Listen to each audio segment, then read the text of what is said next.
এবার ফুটফুটে এক পুত্র সন্তান এলো রাইয়ের কোল জুড়ে। হ্যাঁ বন্ধুরা, ভিডিওতে লাইক দিয়ে দেখতে থাকুন।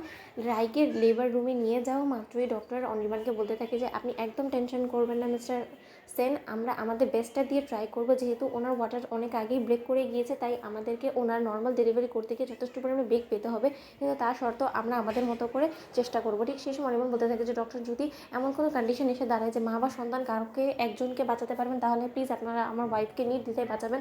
আমার সন্তানের কোনো প্রয়োজন নেই, আমার ওয়াইফ আমার কাছে সব থেকে বেশি দামি। ঠিক সেই মুহূর্তে ডক্টররা বলে থাকে যে দেখুন, আমাদের চেষ্টা থাকবে দুজনকেই বাঁচানো, বাকিটা ঈশ্বরের উপরে ডিপেন্ড করছে। অন্যদিকে এটা বলে যখন ডক্টর ওটিতে ঢুকে পড়ে, ঠিক সেই মুহূর্তেই অনির্বাণ বলতে থাকে যে হাই ঈশ্বর, রায়ের এত বড় একটা বিপদ গেল আজকে, তার সত্ত্বেও আমি ওর পাশে ছিলাম না, কেমন অপদার্থ হাজব্যান্ড আমি নিজেকে কোনোদিন আর ক্ষমা করতে পারবো না।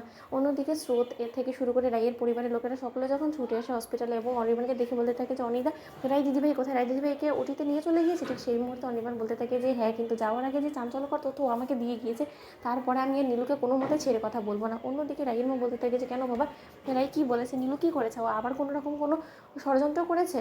অন্যদিকে অনির্বাণ বলতে থাকে যে এত কিছু তো আমার এখনও পর্যন্ত জানা হয়নি, কিন্তু খুব শীঘ্রই আমার সব কিছু জানা হয়ে যাবে। কিন্তু রাই ওটিতে যাওয়ার আগে শুধু আমাকে এতটুকু কথা বলে গিয়েছে, যে কোনো মূল্যে নীলু নাকি আমাদের সন্তানকে এই পৃথিবীর আলো দেখতে দিবে না, এবং যে কোনো মূল্যে আমাদের সন্তানটাকে নাকি ও মেরে ফেলবে। তাই আপনাকে একটা কথা বলে দিচ্ছি, আপনি আপনার মেজো মেয়েকে বলে দিবেন যে আমি বেঁচে থাকতে এবং রায় বেঁচে থাকতে আমাদের সন্তানের উপরে ও কোনো মতে আঘাত করতে পারবে না। যদি ও চেষ্টাও করে, তাহলে আমাদের থেকে খারাপ কেউ হবে না। আমি সঙ্গে সঙ্গে ওখানে সেখানেই কিন্তু গলা চিপে মেরে ফেলবো। আপনি কোনো দিন আপনার মেজো মেয়েকে আর খুঁজে পাবেন না। এই কথাটা আমি আপনাকে বলে রাখলাম, সাবধান করে দেবেন নীলুকে। অন্যদিকে স্রোত বলতে থাকে যে দেখো অনিদা, এই রাগারাগির মধ্যে আমাদেরকে একটা কথা ভুলে গেলে চলবে না। রায় দিদিভাই যখন একবার আমাদের কাছে কথাটা বলে গিয়েছে, তাহলে নিশ্চয়ই আমাদেরকে অ্যালার্ট থাকার জন্যই বলেছে।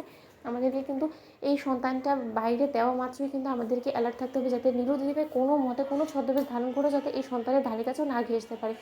অন্যদিকে রায়ের মা যখন কান্নায় ভেঙে পড়ে, অন্যদিকে লেবার রুমে রাই যখন লেবার পেনের ব্যথায় অবশেষে হার মেনে নেয়, ঠিক সেই সময় ডক্টররা বলতে থাকে যে রাই, তোমাকে ফাইট করতে হবে, তুমি এই মুহূর্তে যদি কোনো মতে আর মেনে যাও, তাহলে কিন্তু এই সন্তানটা তোমার গর্ভেই মরে যাবে। রাই, আমাদের কাছে খুব একটা বেশি সময় নেই, তাই তুমি তোমার মতো করে চেষ্টা করো রাই, প্লিজ ট্রাই টু পুশ।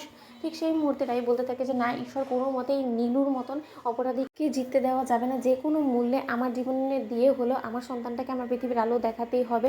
তুই অবশ্যই এই পৃথিবীর আলো দেখবি, তোর মা তোকে এই পৃথিবীর আলো দেখাবে। অন্যদিকে রাইয়ের মধ্যে হঠাৎ করেই যখন অনেকটা এনার্জি চলে আসে, ঠিক সেই মুহূর্তে রাই বলতে থাকে যে ডক্টর, আমি পারবো, আমাকে পারতেই হবে। ঠিক সেই মুহূর্তে ডক্টররাও যখন রাইকে আশা দিতে থাকে, ঠিক সেই মুহূর্তে এক পর্যায়ে রাইয়ের যখন ডেলিভারি হয়, ঠিক সেই সময়ে ডক্টররা রাইকে বলতে থাকে যে কনগ্রাচুলেশনস রাই, তুমি পুত্র সন্তানকে জন্ম দিয়েছো, তোমার কোল জুড়ে ফুটফুটে এক পুত্র সন্তান এসেছে। তখন রাই বলতে থাকে যে ডক্টর, ও সম্পূর্ণরূপে সুস্থ আছে তো, ওর কোনো প্রবলেম তো নেই। তো বন্ধুরা, ভিডিওটি ভালো লেগে থাকলে লাইক এবং শেয়ার সাবস্ক্রাইব করতে ভুলো না।